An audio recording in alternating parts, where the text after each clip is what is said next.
ilaha illallah wahdahu la syarikalah wa asyhadu anna Muhammadan abduhu wa rasuluh sallallahu alaihi wasallam la nabiyya ba'dah. Qala Rasulullah sallallahu alaihi wasallam atib mat'amaka takun mustajabad da'wati walladzi nafsu Muhammadin biyadihi innar rajula la yakziful luqmatal haram fi jawfihi ma yutaqabbal minhu arba'ina yawman wa ayyuma 'abdin nabata lahmuhu min suhti war riba fannaru aula bihi. Hadis riwayat Al-Hafiz Abu Bakar. Bapak dan ibu-ibu jamaah yang berbahagia, pengajian kita adalah berkaitan dengan doa yang tidak akan dikabulkan oleh Allah atau doa yang tertolak oleh Allah Subhanahu wa taala. Pada suatu hari Sa'ad bin Abi Waqqas, seorang sahabat Rasulullah, beliau memohon kepada Rasulullah. Jadi Sa'ad bin Abi Waqqas ini meminta atau bermohon kepada Rasulullah sallallahu alaihi wasallam agar doanya itu bisa dikabulkan oleh Allah. Lalu Nabi sallallahu alaihi wasallam bersabda sebagaimana hadis yang dibacakan tadi. Wahai Sa'ad bin Abi Waqqas, kata Rasulullah, perbaikilah makanan engkau.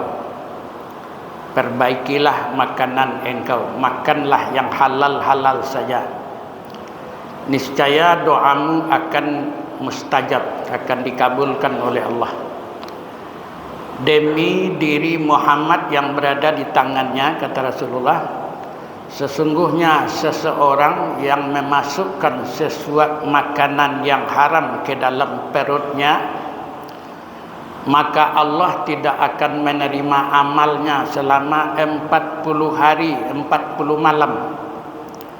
Jadi kalau ada kita memakan sesuap nasi yang kemudian menjadi gizi ya, bertumbuh dalam tubuh kita, maka 40 hari 40 malam kata Nabi itu amal dan ibadah kita tertolak, tidak diterima oleh Allah Subhanahu wa taala. Dan kemudian siapa saja yang tumbuh dagingnya daripada makanan yang haram dan makanan yang riba, kata Nabi, maka neraka sajalah yang lebih pantas untuknya. Jadi bukan saja Nabi menjawab bahwa doa orang-orang itu tertolak, semua amalnya malah, segala amal dan ibadahnya selama 40 hari itu tidak akan diterima atau ditolak oleh Allah Subhanahu wa taala. Jadi oleh karena itu, orang-orang yang makanannya, minumannya, orang yang pakaiannya, orang yang dibesarkan dengan makanan dan minuman yang haram, maka orang-orang itu doanya tidak akan dikabulkan oleh Allah Subhanahu wa taala atau tertolak. Kemudian selanjutnya sabda Rasulullah sallallahu alaihi wasallam dalam hadis riwayat Tirmizi, ma ala wajhil ardi muslimun yad'ullaha ta'ala bida'watin illa atahallahu ataha aw sarafa anhu su' mislaha ma lam yad'u bil ismi au qati'a atau au qati'iyatir rahmi. Faqala rajulun idzan naqsurullahu aksar. Jadi Rasulullah sallallahu alaihi wasallam pada suatu ketika bersabda, tiada seorang muslim yang berdoa di bumi ini, kata Nabi, kecuali Allah akan berikan, akan kabulkan apa yang dimintanya, dan Allah hindarkan dia daripada bahaya yang semisalnya.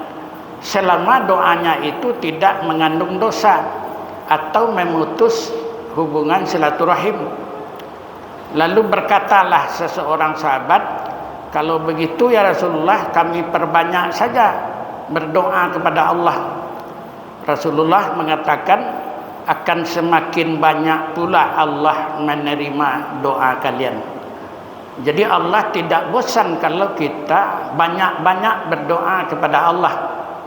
Tetapi ingat, doa yang mengandung dosa atau doa yang mengandung memutus hubungan silaturahim itu ditolak oleh Allah Subhanahu wa taala. Jadi hadis ini adalah dasar atau dalil yang mengatakan bahwa doa orang-orang mukmin yang mengandung dosa atau doa yang memutus hubungan silaturahim tidak akan pernah dikabulkan oleh Allah Subhanahu wa taala. Jadi kalau berdoa jangan doa yang mengandung dosa. Jangan doa yang mengandung dosa. Wa Allah berdosa. Berdoa lo ke Allah supaya dosa kau dilindungi. Itu tidak boleh. Wal korupsi, minta ke doa kepada jangan terbuka-buka ala korupsi ambo ya Allah. Itu tidak doa mengandung suatu hal yang tidak baik. Jadi doa yang mengandung dosa atau doa yang memburukkan orang lain, misalnya doa untuk mencelakakan orang lain, kan ada doa celaka je lah pajaran kamati tagak je lah, macam-macam lah doa ya nak. Itu tidak boleh karena doa itu mengandung dosa, perbuatan yang mengandung dosa, atau doa yang mengandung memutus hubungan silaturahim. Jadi doa yang mengandung putusnya hubungan silaturahim tidak boleh. Jadi jangan sekali-kali kita berdoa kepada Allah Subhanahu wa taala supaya kita dijauhkan, jangan sampai basubuk yang boleh puncak hidung pagi itu ya Allah, itu tidak boleh itu. Karena itu doa memutus tali hubungan silaturahim namanya. Walaupun bagaimanapun marahnya kita, bencinya kita, tapi kita tidak boleh mendoakan yang seperti itu, dan doa itu tidak akan dikabulkan oleh Allah Subhanahu wa taala. Kemudian selanjutnya Bapak dan Ibu-ibu jemaah yang berbahagia, Allah Subhanahu wa taala akan mengabulkan doa kecuali doa yang kita minta kepada Allah itu tidak sesuai dengan kewajiban atau sesuatu yang diperintahkan oleh Allah Subhanahu wa taala. Awak berdoa yo rajin, tapi mematuhi perintah-perintah Allah tidak mau. Salat tidak mau, puasa tidak mau, berdoa saja ini mungkin tak? Jadi ini kata Allah Subhanahu wa taala dalam surat Al-Baqarah 186, wa idza sa'alaka ibadi anni fa inni qarib ujibu da'wata da'i idza da'ani falyastajibuli. Ini syarat ini. Ini syarat falyastajibuli.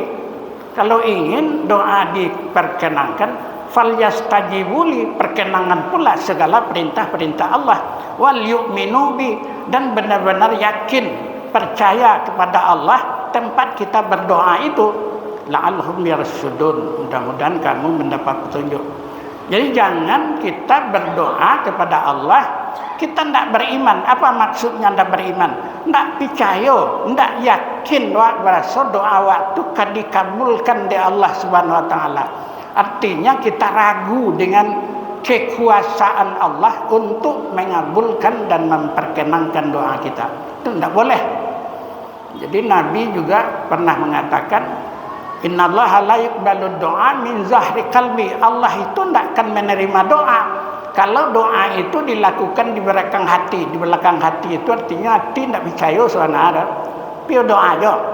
Nah itu namanya orang yang tidak yakin, orang yang tidak percaya penuh, beriman penuh kepada Allah Subhanahu wa taala. Dia masih ada buruk sangka kepada Allah, tidak baik sangka. Kalau dia berbaik sangka, yakin bahwa yang bisa mengabulkan doa itu hanya Allah satu-satunya, tidak ada yang lain. Begitu hendaknya kalau kita berdoa. Kalau Allah ingin memperkenankan doa kita, yang hitam bisa jadi putih, yang baik bisa jadi buruk, atau yang buruk pun bisa menjadi baik.